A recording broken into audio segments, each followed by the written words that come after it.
레위기 17장 1절부터 16절 끝절까지 마음을 집중하시고 함께 읽어보십니다. 여호와께서 모세에게 말씀하여 이르시되 아론과 그의 아들들과 이스라엘의 모든 자손에게 말하여 그들에게 이르기를 여호와의 명령이 이러하시다 하라. 이스라엘 집의 모든 사람이 소나 어린 양이나 염소를 진영 안에서 잡든지 진영 밖에서 잡든지 먼저 회막문으로 끌고 가서 여호와의 성막 앞에서 여호와께 예물로 드리지 아니하는 자는 피 흘린 자로 여길 것이라. 그가 피를 흘렸은즉 자기 백성 중에서 끊어지리라. 그런즉 이스라엘 자손이 들에서 잡던 그들의 제물을 회막문 여호와께로 끌고 가서 제사장에게 주어 화목제로 여호와께 드려야 할 것이요 제사장은 그 피를 회막문 여호와의 제단에 뿌리고 그 기름을 불살라 여호와께 향기로운 냄새가 되게 할 것이라. 그들은 전에 음란하게 섬기던 숫염소에게 다시 제사하지 말 것이니라. 이는 그들이 대대로 지킬 영원한 규례니라. 너는 또 그들에게 이르라. 이스라엘 집 사람이나 혹은 그들 중에 거류하는 거류민이 번제나 제물을 드리되 회막문으로 가져다가 여호와께 드리지 아니하면 그는 백성 중에서 끊어지리라. 이스라엘 집 사람이나 그들 중에 거류하는 거류민 중에 무슨 피든지 먹는 자가 있으면 내가 그 피를 먹는 그 사람에게는 내 얼굴을 대하여 그를 백성 중에서 끊으리니 육체의 생명은 피에 있음이라. 내가 이 피를 너희에게 주어 제단에 뿌려 너희의 생명을 위하여 속죄하게 하였나니 생명이 피에 있으므로 피가 죄를 속하느니라. 그러므로 내가 이스라엘 자손에게 말하기를 너희 중에 아무도 피를 먹지 말며 너희 중에 거류하는 거류민이라도 피를 먹지 말라 하였나니 모든 이스라엘 자손이나 그들 중에 거류하는 거류민이 먹을 만한 짐승이나 새를 사냥하여 잡거든 그것의 피를 흘리고 흙으로 덮을지니라. 모든 생물은 그 피가 생명과 일체라. 그러므로 내가 이스라엘 자손에게 이르기를 너희는 어떤 육체의 피든지 먹지 말라 하였나니 모든 육체의 생명은 그것의 피인즉 그 피를 먹는 자는 끊어지리라.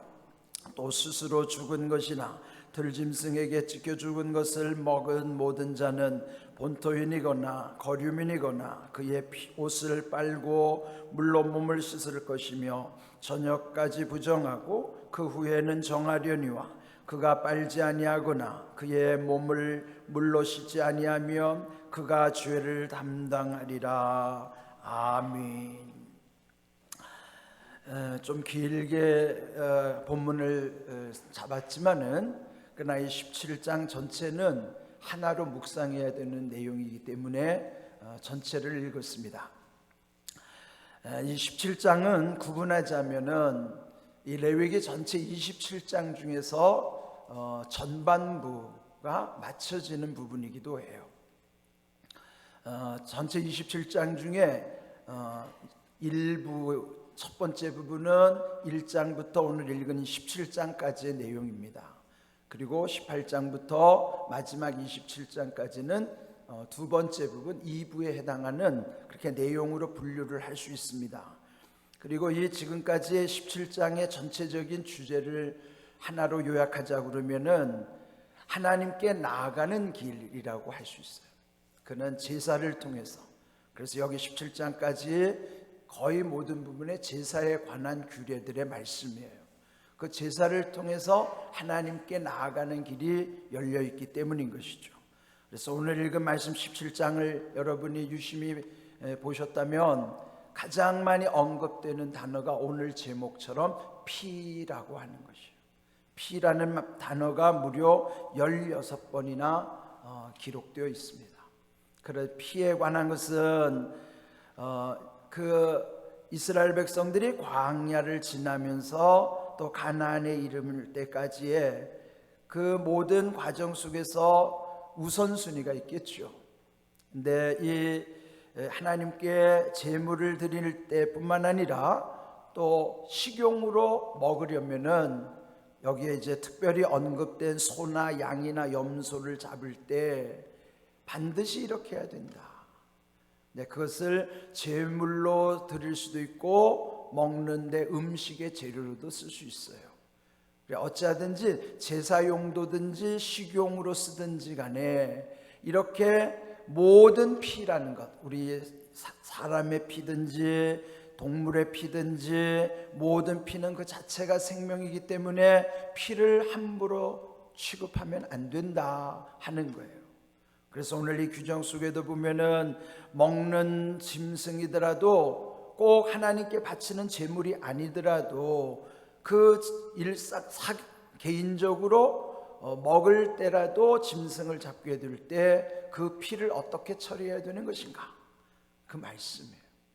네, 오늘 보면은 회막문으로 먼저 끌고 가야 된다.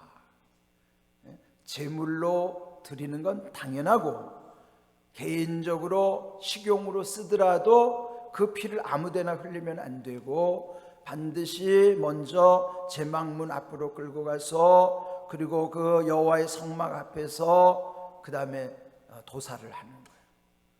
그리고 그 피를 아무 데다 뿌리는 것이 아니라 그 피는 하나님께 드려져야 되는 거예요. 그것뿐만 아니라 여기에서 또 피와 더불어 6절에 보시면은 기름도 불살라서 여호와께 향기로운 냄새로 드려야 되는 것이다. 그 제사를 일컬어서 화목제라고 하는 거예요. 그러니까 화목제, 그는 일반적으로 먹으려고 짐승을 잡더라도 거기에 피와 기름은 하나님의 몫이라는 거예요. 그래서 화목제로 하나님께 드린 다음에 고기만 먹도록 한 거예요. 이것이 오늘 우리의 시대에도 보면요, 이 피로 된 음식이나 기름이 있는 음식은 건강에 좋지 않다고 요즘 사람들이 꺼리기도 하죠. 근데 보면 웰빙의 관점에서 봐도요, 하나님이 어쩌면 이렇게 탁월하게 그 당시 무지한 시대인데도 하나님은 피와 기름은 하나님의 소유니까 너희는 고기만 먹어라. 그걸 보면 하나님의 지혜가 얼마나 시대와 공간을 초월해서 얼마나 탁월하신가 알 수 있어요. 그래, 어찌하든지 이렇게 피와 기름은 하나님의 몫으로 드리고 그리고 나서 제물로 드리든지 각 개인이 먹든지 그렇게 하라 하는 것이에요. 특별히 이제 그렇게 하는 까닭은 7절에 보면 전에 음란하게 섬기던 숫염소에게 다시 제사하지 말 것이라.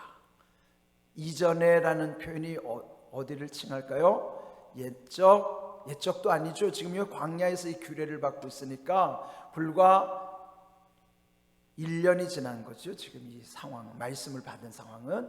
그러니까 얼마 오래되지도 않았지만 몇 해 전까지만 해도 애굽에서 노예로 살 때에 그들이 쓴 보고 듣고 한 것은 그 애굽의 우상의 문화들이란 말이에요. 그러면 그때 전에 애굽에서 너희들이 보았던 대로 음란하게 섬기던 숫염소에게 제사 드리지 말아라. 하나님이 이 백성을 다 보고 계시는 거예요. 그러니까 이들에게 아주 강하게 말씀하시는 뭐냐면, 애굽에서 그들이 본 것 중에서 마음이 항상 끌리는 게 뭐냐면 음란하게 섬기던 숫염소 우상이에요. 숫염소 우상. 그러니까 이게 우상 숭배를 보면은 거기에는 음란의 영이 그 안에 다 들어가 있어요. 숫염소라고 하는 것이 그 마치 속된 말로 말하면 짐승들이 교미할 때 그런 의미까지도 다 담아가지고 이렇게 숫염소 형상을 만들어 놓고 음란하게 섬겼던 문화를 하나님이 그 백성에게 아주 경각심을 심어주는 거예요. 단호하게 너희들이 애굽에 살았을 때 음란하게 섬기던 그 숫염소, 그거 단호하게 끊어야 된다.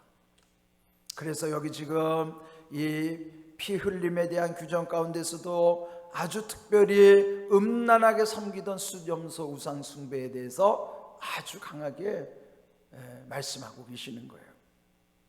자, 이렇게 말씀하신 다음에 만약에 이거 지키지 않으면 백성 중에서 끊어진다. 9절 끝에 보면 나오죠. 단절되는 거예요. 백성 중에서 끊어지는 것 보면 하나님의 약속과 하나님의 은혜로부터도 단절되는 겁니다. 이것은 오늘 우리에게도 하나님의 말씀대로 살면 은혜는 늘 흘러와요. 그런데 하나님의 말씀대로 살지 않으면 은혜는 끊어져요. 이거 여러분 기억하셔야 돼요. 여러분 은혜를 사모하면서 말씀대로 살지 않는 경우가 적지 않아요? 그러면은 은혜는 끊어지는 거예요. 말씀의 영을 통해서 은혜는 흘러오는 거예요. 그러므로 여러분 항상 하나님의 은혜가 흘러올 수 있도록, 그거는 뭐예요? 여기 올해 우리 주제 정말 잘 정했어요. 영원한 언약 속에서만 확실한 은혜는 있는 거예요. 영원한 언약이 뭡니까? 천국까지 가는 영원한 언약, 그 말씀이죠. 천국 소망에 향하는 그 말씀을 붙잡을 때만이 확실한 은혜를 누리는 것이에요. 기억하십시오. 영원한 언약 없이는 확실한 은혜도 없어요. 그러므로 여러분 영원한 언약, 그 말씀을 잡으셔야 돼요. 그래야 확실한 은혜는 항상 하나님이 우리에게 흘려 보내주시는 거예요. 문제는 우리가 문제지 하나님이 문제가 없어요. 하나님을 탓할 일이 없습니다. 하나님은 항상 하늘을 열고 계시고 은혜를 흘려보내고 계시지만은 우리가 이렇게 말씀대로 살지 않으니까, 그 명령대로 지키지 않으면 너희는 끊어진다, 이 말씀처럼 하나님의 은혜의 영이 우리에게 자꾸 끊어지는 거예요. 그래서 올해도 여러분 말씀을 그냥 귀로 듣고 흘려버리는 것이 아니고 그 말씀이 우리 심령에 터치되어야 된다고요. 그래서 올해 제가 제자훈련의 주제처럼 메시지로 날마다 우리를 마사지해야 돼요. 우리의 영을, 우리의 심령을 하나님의 말씀 메시지로 마사지해야 됩니다. 얼굴에만 마사지하지 마시고요, 여러분의 영혼을 마사지하십시오. 얼굴은 아주 그냥 광채들이 나는데요, 심령은 다 시들시들하다고. 왜 그럴까요? 말씀을 머릿속에만 담아두니까 머리만 커서 그 아는 거는 많아가지고 똑똑해서 말하는 건 다 똑똑해요. 그런데 이 마음에 적셔지지 않으니까 말씀으로 마사지를 해야 되는데 메시지로 내 영혼을 마사지해야 돼요. 그래서 여러분 올해는 날마다 메시지로 마사지를 좀 해보세요. 메시지로 여러분의 영혼을 마사지해 보십시오. 얼굴 마사지할 때 메시지로 내 영혼도 마사지해야지, 그래야 내 얼굴 빛나듯이 내 영혼도 빛나죠. 그 말씀을 늘 기억하십시오. 그래서 이 말씀 마음에 새기시면서 왜 피가 중요한 것인가? 결국 11절 말씀을 위해서 이 말씀을 계속 주시는 거예요. 17장에서 가장 중요한 소위 요절을 뽑으라면 11절 말씀, 우리 함께 읽어볼까요? 11절 함께 있습니다. 육체의 생명은 피에 있습니다. 내가 이 피를 너희에게 주어 제단에 뿌려 너희의 생명을 위하여 속죄하게 하였나니 생명이 피에 있으므로 피가 죄를 속하느니라. 그러므로 이 피는요 생명 그 자체라는 거예요. 여러분 오늘날도 보면 우리 인공 장기들을 거의 대부분 다 만들잖아요. 무슨 인공 심장도 있고요, 인공 관절도 있고요, 인공 뭐도 다 있는데요, 인공 피를 만들지 못합니다. 왜요? 생명의 주인이신 하나님은 모든 걸 다 인공으로 사람이 만들 수 있도록 해주셨는데 피는 생명이기 때문에 피는 사람이 만들 수가 없어요. 그래서 헌혈을 하는 거예요. 피를 인공으로 만들 수 있으면 헌혈을 왜 하겠어요? 인공으로 만들 수 없으니까 헌혈을 해서 남에게 피를 나눠주는 것이죠. 피 자체가 생명이에요. 그런데 이렇게 피가 생명이라는 걸 우리에게 알려주시면서 말씀하신 것이 그 생명을 위하여 속죄하게 하는 생명이 피에 있으므로 피가 죄를 속하느니라. 이 피는 무슨 피겠어요? 생명을 속하게 하시는, 생명을 씻어주, 생명 그 우리의 모든 죄를 속죄하게 하는 피가 예수님의 보혈이에요. 보배로운 피, 보배로운 피예요. 그래서 이 보혈로 우리를 씻어주시는 거예요. 그래서 우리는 정결해지는 것이죠. 여기에 이 말씀은 신약에 이르러 예수님 십자가에서 흘리시는 그 보혈을 미리 약속해 주시는 거예요. 보여주시는 거예요. 그래서 히브리서 9장 22절 계속 강조하는 말씀이지만 그 피 흘림이 없이는 사함이 없느니라. 피 흘려 주셨기 때문에 사한다는 거, 용서해 주셨다는 거예요. 나를 위해서 피 흘려 주신 주님의 은혜로 인하여 내가 용서받게 되는 것이죠. 그 피 흘림이 없었다면 나는 용서를 받을 수가 없는 것이에요. 주님이 피 흘려 주셨기 때문에 내가 용서받았다고 하는 거예요. 그래서 이 성경은요, 한마디로 말하면 주님의 보혈에 대한 능력을 우리에게 말씀해 주시는 거예요. 그래서 어떤 목사님 말씀하시기를 이 성경을 만일 마치 빨래를 짜듯이 비틀어 짠다면 거기서 나오는 것은 예수님의 보혈이라는 거예요. 성경에는 주님의 보혈이 흐르는 거예요.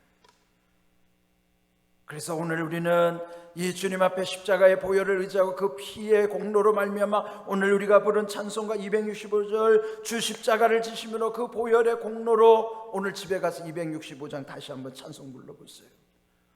제가 아침에 부르면서 막 흥이 나잖아요. 여러분도 한번 흥겹게 265장 다시 한번 찬송해 보세요. 참 얼마나 귀한 보혈의 찬송인지. 그 보혈이 우리의 모든 진노를 끊어주신 거예요. 그래서 여러분이 피가 생명이라는 것을 14절에도 보면 모든 생물은 사람의 피뿐만 아니라 모든 생명 있는 물체들은 그 피가 생명과 일체라 똑같다는 거예요. 피가 곧 생명이라는 거예요. 그래서 여러분 우리 몸에 피가 적정선을 하지 못하면 피가 모자라면 사람은 죽는 것입니다. 피가 돌지 않아도 죽는 거예요. 그리고 이 피라는 것이 계속 우리 몸 안에 돌지만은 우리가 지금 숨을 쉬면 산소도 피를 통해서 다 공급이 되고 밥 먹으면 영양분도 피 속에서 공급되고, 그러니까 이 피는요, 피가 돌면서 우리가 숨 쉬는 것도 먹는 것도 영양분도 산소도 다 피 속에서 다 흘러가는 거예요. 그러니까 피의 근원이 생명으로 돌게 하는 거예요. 그런데 그 가장 보배로운 피가 예수님의 피라는 말이죠. 그 예수님의 보혈, 그 보혈의 능력과 그 공로로 우리가 죄 용서함 받았고 살아났고 진노를 막게 하시고, 여러분 오늘 이 17장 다 읽었지만은 결론은 예수님이에요. 예수님의 보혈, 주님이 우리를 흘려주신 보혈, 그 피로 말미암아 우리가 살아난 것입니다. 그래서 우리는 더 겸손해져야 돼요.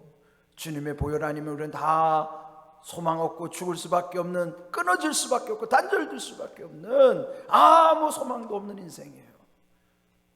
우리 제발 겸손합시다. 보혈의 능력 의지하고요, 보혈의 능력으로 살아가자 말이에요.